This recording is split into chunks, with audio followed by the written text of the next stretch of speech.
it is still the Choice 2023 on Equa Television International.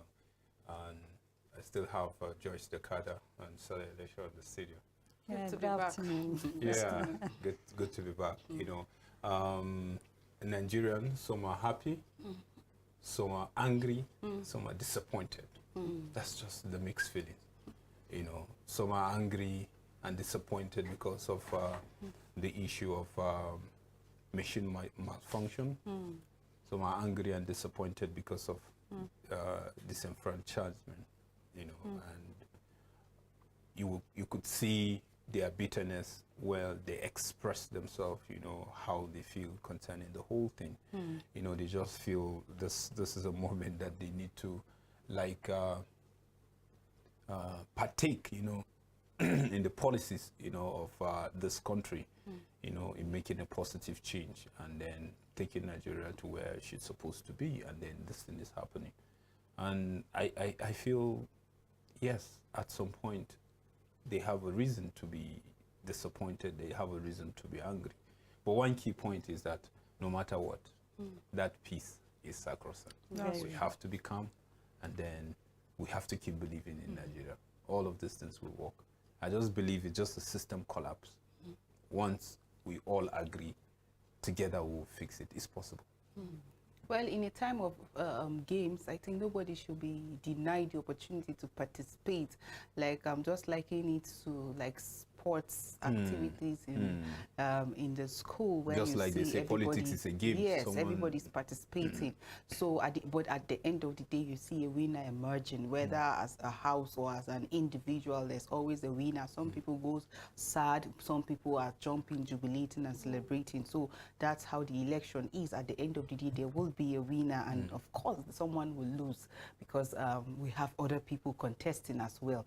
But what is more important, like we always emphasize, is the peaceful conduct of the electorate and even the candidates that are vying for positions. We don't want to see anyone inciting someone and or inciting some group of people against the other because it is not favoring them. Like from the from some of the posts we see on social media, you know that what some people are just so interested in is just to disrupt the process, incite violence, and let nobody be like, we shouldn't have a winner at the end of the day. So I think it's uncalled for. At the end of the day, national interest should be the watchword. So whatever you're thinking of, think of national interest. Well, on what ground would you want to disrupt the peace that we're currently enjoying? Like, we don't want a situation whereby tomorrow we'll just sit and start regretting that, oh, why? Look at the like counting casualties. That's why I said earlier on that we want to count votes. We don't want to count casualty. When we're reviewing the paper, we saw how that even a pregnant woman, 3 other people died because of some of the protest attacks that erupted from this election. So it's actually uncalled for. Let's count votes. Like we always say, let's not fight. We should vote but not fight. So everybody must not agree with you. Like, can we come to that point? When I see people arguing about politics, like political parties, their candidates, I just wonder, like, can you just present your candidate? Tell us why we should vote your candidate, and that is all. Like, we have issues that are bedeviling us right now in the country. Can you pick these issues? Like, yes, we've had an unemployment, almost 40%. Young people are out there unemployed. Out of school children is a challenge. Security issue is a challenge. Like, can you bring this to the table and tell us how your candidate can bring us out of this quagmire? Like, that's what we expect. But you just see someone bring his candidate to the table and then he just tell you, you have to vote this person, and it's our turn. Like this, like, I don't understand. You cannot. No, it's my tribe. You get, and then you're getting angry with someone that is presenting his candidate and giving you like good reasons, like presenting to you the vision, the person's idea, talking about capacity, capability, track record, and you're angry. And why would you be angry with somebody's track record?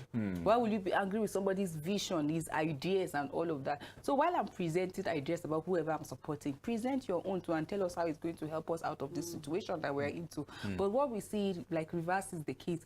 Okay, you don't come up with ideas or reasons why I should vote your candidate. Like, on the basis of issues. And once I disagree with you, you get angry with me and you want to fight me. People are going out to campaign and you are attacking them. I think it's uncalled for. So let's outgrow this system, because that is why we are seeing these attacks, violence, protests, and all of that. Recall that even before the campaign started, there was peace accord, so that the candidates, political parties, individuals, their supporters will ensure that there's peaceful conduct. But the fear erupted when we started seeing verbal violence, even amongst the gladiators. So we started asking questions. So what happens when the result is being announced at the end of the day? You recall that one of the person we called from the Situation Room in Abuja, talking about Mr. Gad Shamaki, he said so far so good. Yes, the report has been coming to them. Election is going on in most places, like as at yesterday, even though there were complaints about the beavers malfunctioning, late arrival of INEC officials, late, yes, even the conduct of the election and all of that. These were the reports that they got, and they were going to respond swiftly. We gave it up to them.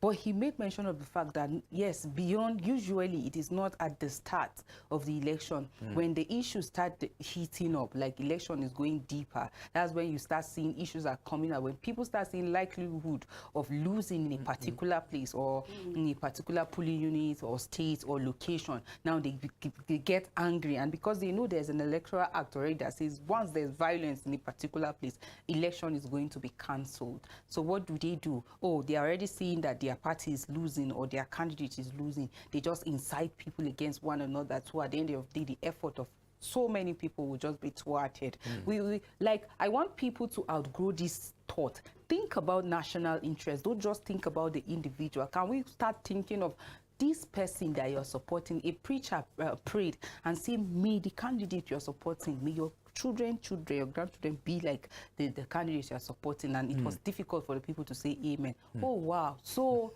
you're not actually going out to vote for the right person. You know that the person is not right, but you wanted to go and vote for the person. I was really thinking about it. So I say, no, we should think of Nigeria. We should think of national interest. We should think of our future. Think of your children. Think of your children's children.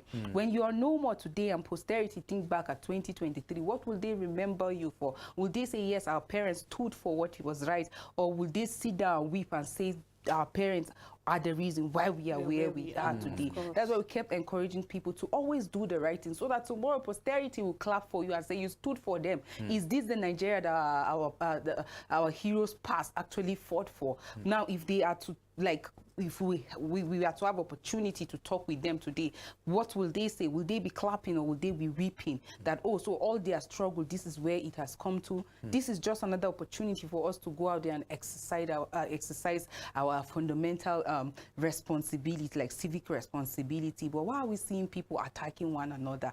Like, this is not a do or die affair. We're in a democratic setting. So it means that after a period of time, like another leader is expected to come. If you don't get it this time around, why not, like, be patient? Even if let's say your age or your tone based on your political party's ideology or how they are operating, let's say they are zoning it and all of that, and you feel that, oh, after this time I might not have another opportunity again.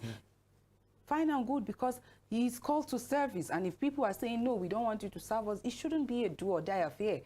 You're coming in for them, government of the people, by the people and for the people. Please, let's not see people inciting people using other people to cause violence. Like I will always say on this platform, politicians should always remember they are not God. And they should always remember some of these politicians are bent on sabotaging the system and the process of all these elections and even good policies. They should know that there is judgment day. A day is coming that will all give account of whatever responsibility, whatever position you have been handed over to. Look at the people that are dying. Think about it.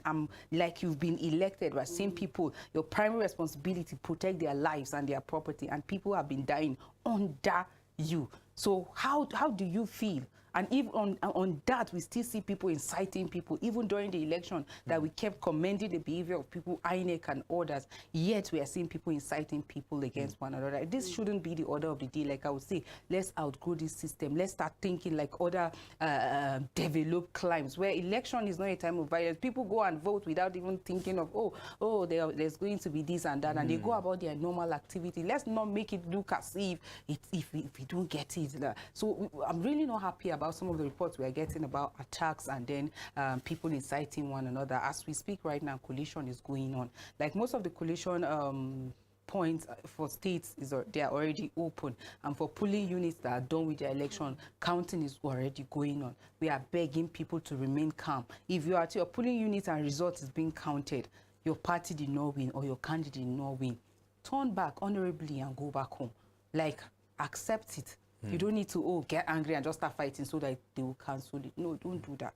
No, it's in human nature that when you see you're about to lose, you get disheartened, you get angry, and you just want another person to actually feel the pain you are feeling. And I remember yesterday we said there was a reason why INEC said when you go to the polling unit, do not talk about your political party, do not talk about your candidate, do not even wear anything that will even signify any political party that you stand for. You just go there, exercise your franchise, vote for whoever you want to vote, and you could actually stand on it from a distance. Actually, they said we should start from a distance so that you'll be able to observe, and when all is being done, then you can see that your votes are counting. But then I want us to really grow to that point, just like you made a very valid point where you said we need to grow, looking at capacity, looking at trust, looking at track record of all of these politicians. I've said I think maybe I'm looking forward to a time where before we'll have election, maybe we'll start having town hall meetings where we have most of these leaders coming. We'll ask you question, what do you have to give? We need to look at your track record for a period of time, and then we'll be able to tell as a nation or as a community, is this person really going to serve us? And then if you're not doing well, maybe after the first 100 days and all of that, we'll call you back home and say, thank you very much. We have seen that you are trying, but then you're not the person we want. Maybe when we go to that point, then leaders will really know that this is not about a do or die affair, but this is something that's about the whole nation. It's not about whether we're from the same tribe. It's not about our religion, because these are part of the thing that influences, all of this election. Whether we like it or not, over and over they've been saying Nigeria is a secular country. But then we still have religion playing a very, very vital role. And so I just hope that we'll grow to that point that before I am, whether a Christian or any other faith, I'm first and foremost a Nigerian, and I'm a human being. And then whatever I'm doing, will I like anybody to do that same thing to my children? If I want to sabotage the educational system, what do I want my kids to, hold on to? And then I keep asking questions. Most of the people that are inciting all of this violence, they enjoy the system when it was